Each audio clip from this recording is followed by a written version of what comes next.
Good morning all of you. स्वागत है आपका एक बार फिर से महात्मा गांधी पीजी कॉलेज की ऑनलाइन क्लासेस में। हम पढ़ रहे हैं बीए फाइनल ईयर की ज्योग्राफी, जिसके अंतर्गत पिछली कक्षा में हमने भारत के भौतिक प्रदेशों को देखा था, भारत का भौतिक विभाजन देखा था, जिसके अंतर्गत हमने हिमालय के उत्तरी पूर्वी पर्वतीय प्रदेश, उत्तर का विशाल मैदान, प्रायद्वीपीय भारत और तटीय प्रदेशों के साथ साथ द्वीप समूह की विस्तृत व्याख्या की थी। आज की क्लास में हम भारत के अपवाह तंत्र को पढ़ने जा रहे हैं। अपवाह तंत्र बोले तो नदियों का क्षेत्र, जहाँ नदियाँ पानी लेकर के आती है, और साथ ही साथ सारी नदियाँ मिलकर के जो एक अपवाह तंत्र बनाती है, उस तंत्र को हम पढ़ेंगे। इसके अंतर्गत इसको दो भागों में बांट करके हम अध्ययन करेंगे, उत्तर का विशाल मैदान का और प्रायद्वीपीय भारत। उत्तर के विशाल मैदान में आपको मालूम है, पिछली वीडियो में हमने बताया था, जब हम उत्तर के विशाल मैदान का अध्ययन कर रहे थे, उसके अंतर्गत हमने 3 प्रकार के तंत्र देखे थे: सिंधु नदी तंत्र, गंगा नदी तंत्र और ब्रह्मपुत्र नदी तंत्र। उसी का हम आज विस्तार रूप से अध्ययन करने वाले हैं। सबसे पहले उत्तर भारत का जो है अपवाह तंत्र हम पढ़ेंगे, उसके बाद दक्षिण भारत की कई सारी नदियां हैं वहाँ पर, उन नदियों को हम पढ़ेंगे। तो सबसे पहले आइए आज का चैप्टर शुरू करते हैं और पढ़ते हैं भारत का अपवाह तंत्र। आज का हमारा टॉपिक है भारत का अपवाह तंत्र।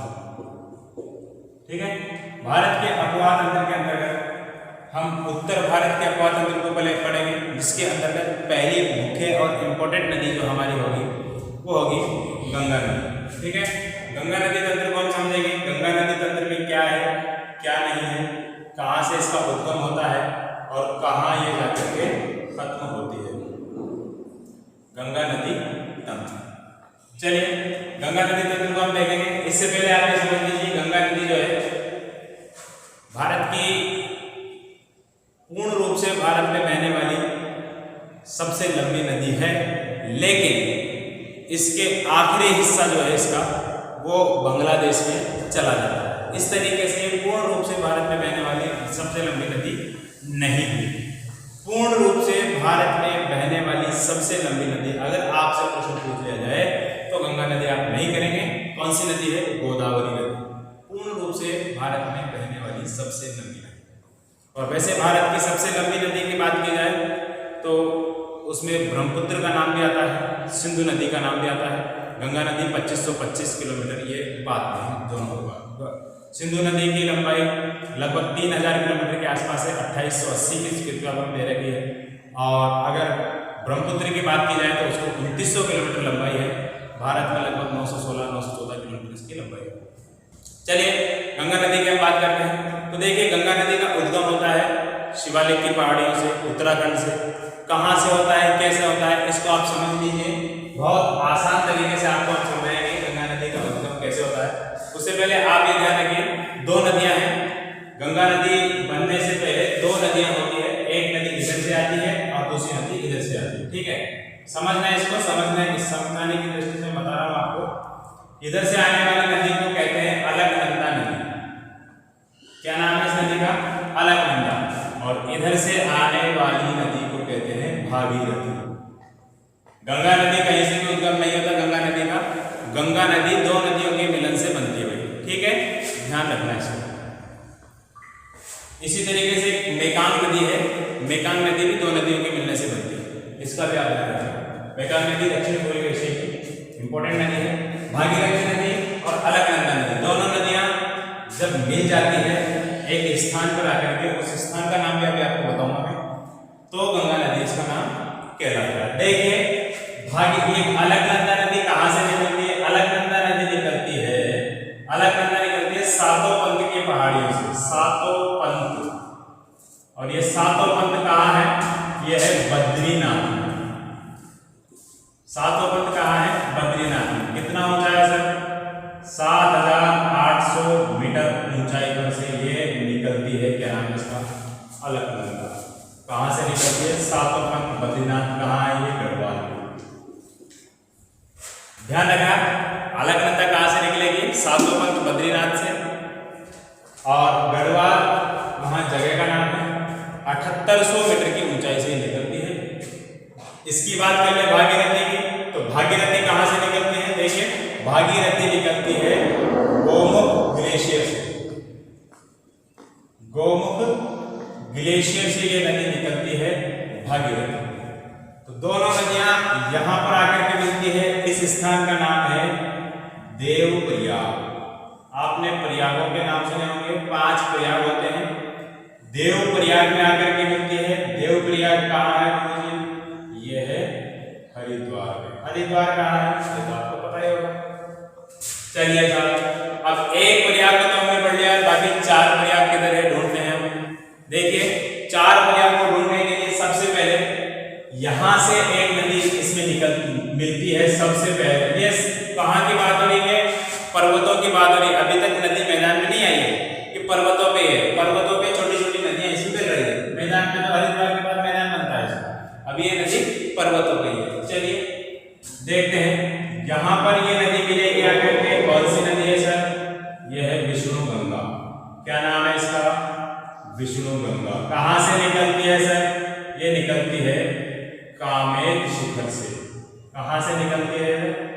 कामेत शिखर से। क्या नाम है? विष्णु गंगा।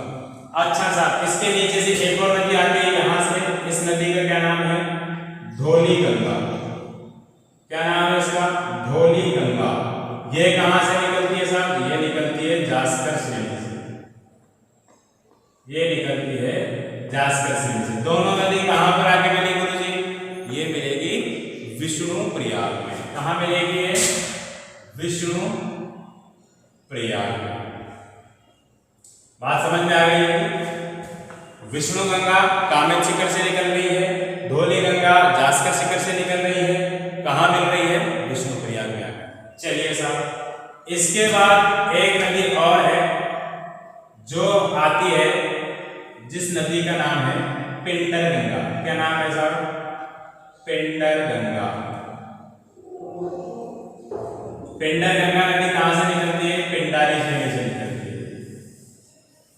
पिंडर गंगा पिंडारी श्रेणी से निकलती है और कहां पे आकर के मिल जाएगी? ये कर्ण प्रयाग। ध्यान रखना इन प्रयागों के नाम।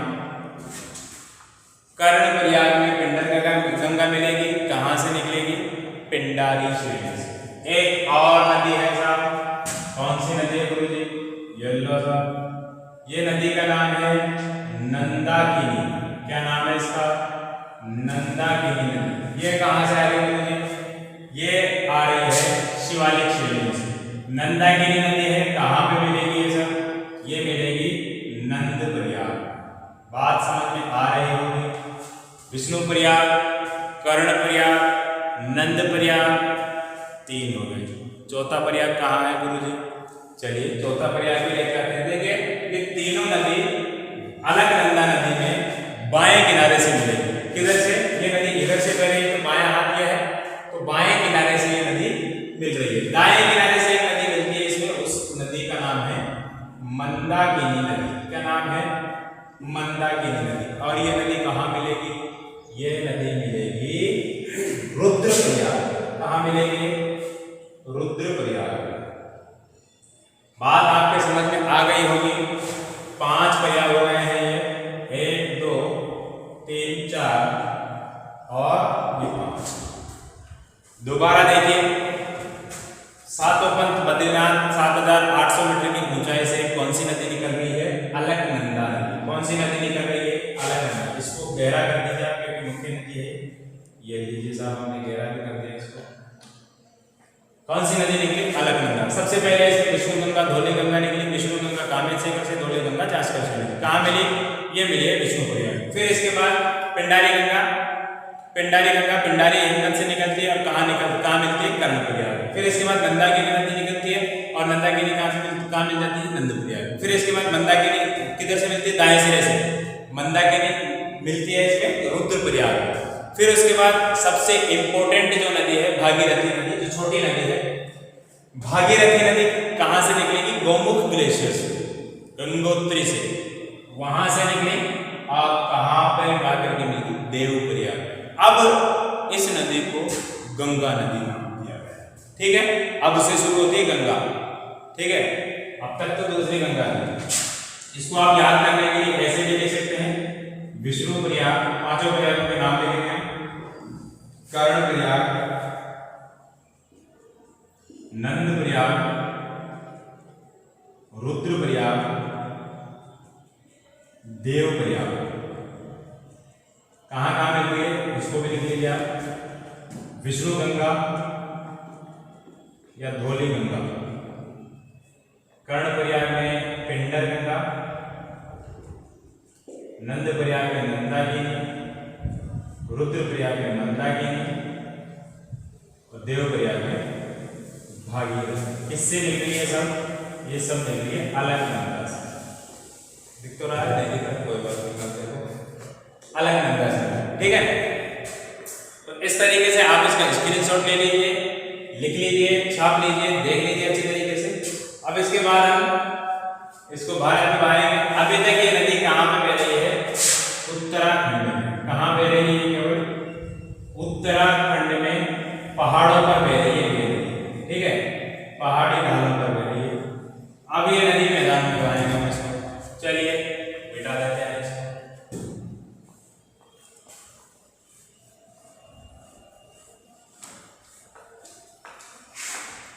इंपॉर्टेंट नदी है आपके, कई बार परीक्षा में प्रश्न पूछ लिया जाता है इससे कि कौन सी नदी कहाँ है, कौन से प्रयाग में कौन सी नदी मिली है। इसकी लंबाई की बात करें गंगा नदी की तो 2525 किलोमीटर की लंबाई में बहती है नदी। भारत से निकलती है ये नदी, उत्तराखंड राज्य से शिवालिक श्रेणियों से नदी निकलती है। कहाँ चली जाती है? बंगाल की खाड़ी में चली जाती है, ठीक है ना, ऊपर से निकल करके नीचे। चलिए देखिए, इसके लिए हमको क्या बनाना पड़ेगा? भारत का नक्शा। भारत का नक्शा आपको मुश्किल आती होगी बनाने में, बहुत इजी है। इस तरीके से आप दिल बना दीजिए ऊपर, इस तरीके से। ये तो बना लिया होगा आपने, कक्षा 5 में बनाना सीखे होंगे इसको। तो इस तरीके से दिल बना करके और इसको इस तरीके से ले आइए आप और इधर ले जाइए, इधर ले जाओ राजस्थान। फिर इसको इधर से पकड़ो और इसका एक कान बना दो, कान बना के इसका ये मुंह बना दो और इसको ले जाओ इधर। यहाँ से आयताकार रेखा बनाओ जो नेपाल है, फिर एक झोपड़ी बना दो, दरवाजा लगा दो, झोपड़ी बन गई। और यहाँ से भूटान बनाने के बाद ऊपर ले जा करके छोड़ो। इतना सा आपको काम है, इतना सा बनाना, ठीक है। ये बन गया हमारा भारत। तो देखिए अब हम गंगा नदी को पढ़ेंगे। गंगा नदी को पढ़ने के लिए अब मैं आपसे पूछता हूँ इसमें उत्तराखंड किधर है? यहाँ नहीं है उत्तराखंड, यहाँ है उत्तराखंड, ठीक है। ये वाला जो एरिया है ये उत्तराखंड राज्य है, ठीक है। अब उत्तराखंड में पहाड़ी ढालों से निकलेगी, तो पहाड़ी ढालों से दो नदी निकाल दीजिए आप, एक ये निकाल दीजिए, एक ये निकाल दीजिए और इसको लगभग सीमा पे ले बॉर्डर पे। और यहाँ पे हरिद्वार है, हरिद्वार, चलिए इसको यहाँ लिख देते हैं, ये हरिद्वार। यहाँ आकर के गंगा नदी नाम मिलता है, इसका भागीरथी नाम है और इसका अलकनंदा नाम है। चलिए सर आप देखिए, यहाँ से ये नदी स्टार्ट होगी, यहाँ जैसे ही आगे निकलेगी गंगा नदी उत्तर प्रदेश आ जाएगा। उत्तर प्रदेश में ये बहेगी, उत्तर प्रदेश में बहने के बाद ये इसकी दिशा पहले तो दक्षिण रहेगी, फिर दक्षिण पूर्व हो जाएगी, फिर पूर्व हो जाएगी और ये पूरब की दिशा में बहते हुए यहाँ आपका उत्तर प्रदेश राज्य हो जाता है। उत्तर प्रदेश के बाद ये वाला आपका बिहार हो जाता है और बिहार के बाद छोटा सा यहाँ का इसको बांग्लादेश बना देते हैं हम।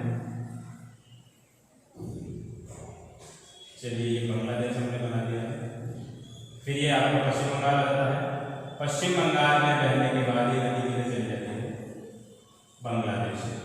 बांग्लादेश में इधर से एक और नदी आती है, वो भी इसमें मिल जाती है। चलिए कौन सी नदी है? ये ब्रह्मपुत्र नदी है। इसको ब्रह्मपुत्र जैसे ही बांग्लादेश में प्रवेश करते हैं इसको जमुना नदी कहते हैं। यहाँ तक पश्चिम बंगाल तक गंगा को गंगा कहते हैं। जैसे ही गंगा बांग्लादेश में एंटर करती है इसका नाम बदल करके क्या हो जाता है? पद्मा। क्या हो जाता है? पद्मा। जमुना और पद्मा मिलकर के पद्मा नदी के नाम से बहती है और पद्मा जाकर के यहाँ पर एक विश्व का सबसे बड़े डेल्टा का निर्माण करती है। कौन सा डेल्टा है सर? सबको पता है, कौन सा? सुंदरबन का डेल्टा। क्यों कहते हैं इसको सुंदरबन? सुंदरी नाम का पेड़ पाया जाता है यहाँ पे, सुंदरी, विश्व सुंदरी, सुंदरी नाम के वृक्ष यहाँ पे पाए जाते हैं, इसलिए इसको सुंदरबन का डेल्टा कहा जाता है। विश्व का सबसे बड़ा डेल्टा कहते हैं इसको, गंगा ब्रह्मपुत्र का डेल्टा। ठीक है, चलिए साहब अब देखिए ये हमारा उत्तर प्रदेश है। उत्तर प्रदेश के अंतर्गत इसमें कई सारी नदियां मिलती हैं। कौन कौन सी नदी मिलती है? देखिए ऊपर से मिलती है इसमें काली नदी, रामगंगा नदी, गोमती नदी, गंडक नदी, घाघरा नदी, कोसी नदी। इतनी सारी नदियां ऊपर से मिलती है इसमें। याद कर लीजिए इसकी सहायक नदियां हैं रामगंगा, काली, गंडक, घाघरा और कोसी नदी। कोसी नदी को बिहार में लेकर आना, बिहार का शोक कहलाती है कोसी नदी। ठीक है, क्यों कहलाती है अभी देख लेंगे। नीचे से देखिए यहां से इसके पीछे पीछे एक और नदी निकलती है, इसके पीछे पीछे एक और नदी निकलती है इसमें, जिसको दिल्ली होकर के आती है, दिल्ली घूम करके, और ये आकर के मिल जाती है यहाँ पर इलाहाबाद। इलाहाबाद में ये नदी मिल जाती है, क्या नाम है मुझे इसका? इसका नाम है यमुना। यमुना नदी कहाँ से निकलती है? यमुनोत्री से निकलती है। हिमालय की पहाड़ियों में यमुनोत्री नामक स्थान से कौन सी नदी निकलती है? यमुना नदी। कहाँ मिलती है साहब? इलाहाबाद। इलाहाबाद में ये त्रिवेणी संगम बनाती है, गंगा यमुना सरस्वती, बहुत फेमस त्रिवेणी संगम है। चलिए साहब ये बना दी, इसके अंदर फिर यहाँ से एमपी से एक नदी निकलती है जो इसमें प्रवेश करती है। क्या नाम है इसका? इसका नाम है चंबल। एमपी से निकलती है, राजस्थान में होकर के जाती है। फिर चंबल के बाद इसमें केन नदी मिलती है, बेतवा नदी भी इसमें मिलती है। ये तीन नदियां मिल जाती है। ये चंबल इटावा के नजदीक मिलती है इसमें लगभग। और इसके बाद इसमें तीन नदियां और मिल जाती है। टॉन्स नदी मिलती है बनारस के आसपास, और सोन नदी मिलती है पटना के आसपास बिहार। ठीक है, तो ये इंपोर्टेंट नदियां हैं, इसमें ध्यान रखना। चंबल, बेतवा, इसमें लिख देता हूं मैं, बेतवा, केन, सोन, टॉन्स, ये इंपोर्टेंट नदी है जो प्रायद्वीपीय भाग से निकलती है। भारत का जो प्रायद्वीपीय भाग है वहां से ये नदी निकलती है। और ये नदी कहां से निकलती है? ये सारी नदियां निकलती है हिमालय की श्रेणी से। कौन कौन सी नदियां हैं देखो, पहले रामगंगा लिखी है, काली नदी लिखी है, फिर उसके बाद लिखिए गोमती नदी, घाघरा नदी, गंडक नदी और कोसी नदी। कोसी नदी बिहार में मिलती है, गंडक हाजीपुर पटना के पास मिलती है, घाघरा नदी छपरा के निकट मिलती है, और इसके अलावा गोमती नदी वाराणसी में मिलती है इससे। ठीक है, तो ये आपका गंगा नदी तंत्र है। इसमें जो जो मैंने बातें लिखी, बातें बोली है, उन सबको आप लिख लीजिए। ठीक है ना, इसमें आप अगले आपको लिखाऊंगा मैं, तो वीडियो ज़्यादा लंबा हो जाने वाला है। और इसके नोट्स मैं चाहता हूँ कि आप खुद बनाइए। ठीक है, इसकी लंबाई जो है 2525 मीटर है, किलोमीटर। भारत के कौन कौन से राज्य में रहती है? तो उत्तराखंड, उत्तर प्रदेश, बिहार, छत्तीसगढ़। छत्तीसगढ़ में बहुत कम, लगभग 18-20 किलोमीटर। बिहार हो गया, छत्तीसगढ़ हो गया, पश्चिम बंगाल, इतने राज्यों में रहती है। बस 5 राज्य हैं, याद कर लीजिए। उत्तराखंड, उत्तर प्रदेश, झारखंड, बिहार, पश्चिम बंगाल, 5 राज्यों में रहते हैं। सारे नदियां दोनों तरफ से मिलती है। ये पूरा मिलकर के गंगा नदी तंत्र बनता है। ठीक है, गंगा नदी में केवल ये गंगा नदी तंत्र बनता है, और ये भारत का विशाल मैदान का निर्माण करता है। ध्यान रखिए, सर्वाधिक सघन जनसंख्या का बसाव यहीं पे पाया जाता है। सर्वाधिक जनसंख्या भारत की यहीं पर पाई जाती है। आपको मालूम है लगभग 20 करोड़ आबादी है यूपी की अकेले की। पश्चिम बंगाल और बिहार मिल जाए तो 20 करोड़ ये भी हो जाते हैं, लगभग 40-50 करोड़ की जनसंख्या इसी मैदान में रहती है। ठीक है, जो लगभग अगर ब्रह्मपुत्र को भी इसमें शामिल कर ले और सिंधु नदी का मैदान भी इसमें शामिल कर ले तो भारत की 50% जनसंख्या लगभग इस उत्तर के विशाल मैदान में पाई जाती है। ठीक है, अब ये आगे चल करके आपको मैंने बता ही दिया। आगे चल करके जैसे ही बांग्लादेश में एंटर करती है, बांग्लादेश में इसका नाम क्या हो जाता है? पद्मा।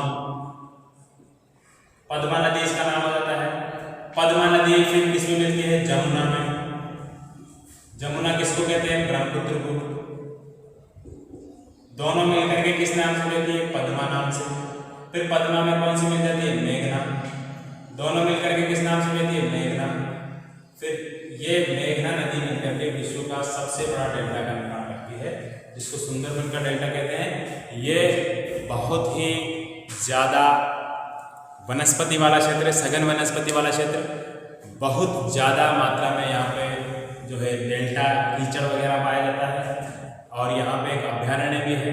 साथ ही साथ यहाँ पे हिंसक जानवर पाए जाते हैं। ये कुछ विशेषताएं यहाँ पे मैंग्रोव वनस्पति का जमाव भी यहीं पे पाया जाता है। ये कुछ इंपॉर्टेंट बातें थी इसके बारे में। चलिए इसके बाद हम देख लेते हैं ब्रह्मपुत्र नदी सिस्टम को। ब्रह्मपुत्र नदी तंत्र क्या कहता है? देखिए, ब्रह्मपुत्र नदी तंत्र ये गंगा नदी तंत्र के बाद इंपॉर्टेंट है। ब्रह्मपुत्र नदी तंत्र। ब्रह्मपुत्र नदी 3 देशों में बहती है। गंगा नदी तो मुख्यतः भारत और बांग्लादेश की नदी है, समझ लीजिए। बांग्लादेश में भी आखिरी छोर है उसका, जैसे कहते हैं ना हाथी तो निकल गया दुम अटक गई, इस तरीके से उसकी दुम है केवल वहाँ पे।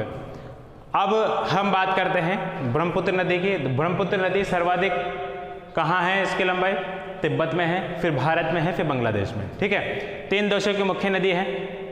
अब देखिए इसका उद्गम कहाँ से होता है, इसको भी हम डायग्राम के माध्यम समझेंगे। अभी इसका उद्गम देख लेते हैं पहले। उद्गम होता है तिब्बत में। कहाँ पे सर? तिब्बत में मानसरोवर झील कैलाश पर्वत के पास। मानसरोवर झील के 80 किलोमीटर पूर्व से। क्या नाम है उसका? उस क्षेत्र का नाम है चेमायुंगडुंग। क्या नाम है उसका? चेमायुंगडुंग क्षेत्र से लगभग 5180 मीटर की ऊंचाई से ये नदी निकलती है, ध्यान रखना। ठीक है, चेमायुंगडुंग कहाँ है? ये है तिब्बत में। चलिए साहब, यहाँ से ये नदी बहती है। डायग्राम बना देते हैं हम। ये भारत बन गया। चलिए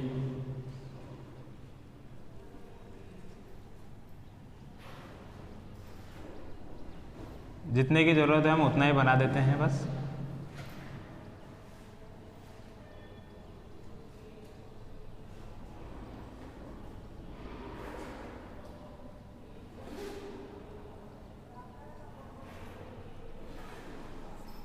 इतने की जरूरत है बस हमको। समझ में आ रहा है आपको भारत का नक्शा? यहाँ स्थित है कैलाश पर्वत, उसके पास मानसरोवर झील, उसके पास है चेमायुंगडुंग क्षेत्र। इससे ये नदी निकलती है इधर की तरफ, हिमालय श्रेणी के समानांतर उत्तर की ओर। किधर बहती है? पूर्व की तरफ। हिमालय श्रेणी के समानांतर उत्तर की ओर है ये नदी। किधर बहती है? पूर्व की तरफ। लगभग यहाँ पे ये बह जाती है 1100 किलोमीटर से भी ज़्यादा। ठीक है, ये नदी इधर पूर्व की तरफ बहती है। फिर यहाँ से हिमालय पर्वत में जिस तरीके से मोड़ पड़ रहे हैं, उसी तरीके से यहाँ पहाड़ियों में मोड़ पड़ रहे हैं। पहाड़ियों के मोड़ के साथ ये भी नदी मुड़ जाती है। कहाँ पे आती है साहब? यहाँ पे एक स्थान है, दिख रहा है इधर? नहीं दिख रहा। यहाँ पे एक स्थान है नामचा बरवा। नामचा बरवा ये स्थान है। यहाँ पे नामचा बरवा नामक दर्रे से या वहाँ होकर के ये नदी भारत में प्रवेश कर जाती है। नामचा बरवा, ध्यान रखना, नामचा बरवा। अरुणाचल प्रदेश में ये नदी भारत में प्रवेश कर जाती है। यहाँ तक बहने के लिए इस नदी को यारलंग सांगपो यारलंग सांगपो के नाम से जाना जाता है। अरुणाचल प्रदेश में जैसे ही नदी आती है, अरुणाचल प्रदेश में ये तिब्बत में इसका नाम क्या हो गया? तिब्बत में इसका नाम है यारलंग सांगपो। अरुणाचल प्रदेश में जैसे ही नदी आती है, अरुणाचल प्रदेश की पहाड़ी ढालों में इसको सियांग पहाड़ों में, और मैदानों में इसको क्या कहते हैं? दिबांग। दोनों याद नाम रखना है, सियांग पहाड़ों पर, दिबांग मैदानों में इसको नाम दिया जाता है। फिर इसके बाद ये नदी आती है असम में, दो ही राज्यों में बहती है भारत के। असम में इसको ब्रह्मपुत्र नाम दिया गया है, असम में इसको ब्रह्मपुत्र के नाम से जाना जाता है। फिर ये चलती है बांग्लादेश में, बांग्लादेश में इस नदी का नाम जमुना हो जाता है। तो देखिए जहाँ जहाँ चली वहाँ वहाँ इसके नाम बदलते गए, ठीक है ना। तो इस नदी को ये तिब्बत चीन के अधिकार में है, बांग्लादेश स्वतंत्र देश है, भारत एक अलग देश है। 3 देशों में ये नदी बहती है, तीनों देशों में इसको अलग अलग नाम से, भारत में 3 नाम हो जाते हैं, अरुणाचल प्रदेश में सियांग और दिबांग, ब्रह्मपुत्र भी असम में कहते हैं इसको। चलिए साहब, नदी की कुल लंबाई है 2900 किलोमीटर। भारत में इसकी कुल लंबाई 916 किलोमीटर बताई गई थी। कुछ किताबों में 916 किलोमीटर है, कुछ किताबों में इसकी लंबाई दे ही नहीं रखी, ठीक है। तो 916 किलोमीटर आप याद रखिएगा। अंदर प्रवेश करिए भारत में। भारत में प्रवेश करने के बाद इस नदी की लंबाई तो इतनी है, इस नदी की चौड़ाई कई किलोमीटर हो जाती है। ध्यान रखिएगा, बहुत चौड़ी नदी हो जाती है। और असम में तेजपुर एक जिला है, तेजपुर में इसकी चौड़ाई कितनी हो जाती है? लगभग 10 किलोमीटर। 10 किलोमीटर चौड़ाई में ये नदी फैल जाती है। और ध्यान रखना, ये नदी अपने साथ कई प्रकार के अवसाद लेकर आती है, क्योंकि पहाड़ी से आती है, पहाड़ी क्षेत्रों से जो है कंकड़ पत्थर बजरी वगैरह सब लेके आती है। तो ये असम के मैदानों में उसका निक्षेप करती हुई चलती है। तो असम के मैदानों में वो जब निक्षेप करती है तो वो अवरोध का काम करते हैं, इसके पानी को आगे आने नहीं देते। इसके पानी को आगे आने नहीं देने के कारण वो पानी अलग अलग दिशाओं में फैल जाता है, जिस वजह से जब नदी में बाढ़ आती है तो बाढ़ आने की वजह से नदी अपना मार्ग परिवर्तित कर लेती है। अपना मार्ग परिवर्तित करने की वजह से रिहायशी इलाकों में जहाँ लोग बाग रहते हैं वहाँ पानी की आवक बढ़ जाती है और वे सभी इलाके बाढ़ग्रस्त हो जाते हैं। ध्यान रखना इस बात को। इस वजह से इसको असम का शोक भी कहा जाता है, ब्रह्मपुत्र नदी को, ठीक है। तेजपुर के पास में ये नदी लगभग 10 किलोमीटर के क्षेत्र में फैल जाती है। इसके बीच में एक बहुत बड़ा क्षेत्र छूट जाता है जिसको माजुली के नाम से जाना जाता है, और ये माजुली नदी द्वीप है। क्या ये? नदी द्वीप, विश्व का सबसे बड़ा नदी द्वीप, विश्व का सबसे बड़ा नदी द्वीप का निर्माण करती है। कहाँ करती है? ये असम में विश्व के सबसे बड़े नदी द्वीप का निर्माण करती है। क्या नाम है सर इसका? इसका नाम है माजुली द्वीप। कहाँ है सर ये? लखीमपुर जिले में, लखीमपुर और तेजपुर के पास है ये। लखीमपुर जिले में ये विश्व के सबसे बड़े किसका निर्माण करती है? नदी द्वीप का। विश्व का सबसे बड़ा द्वीप कौन सा है?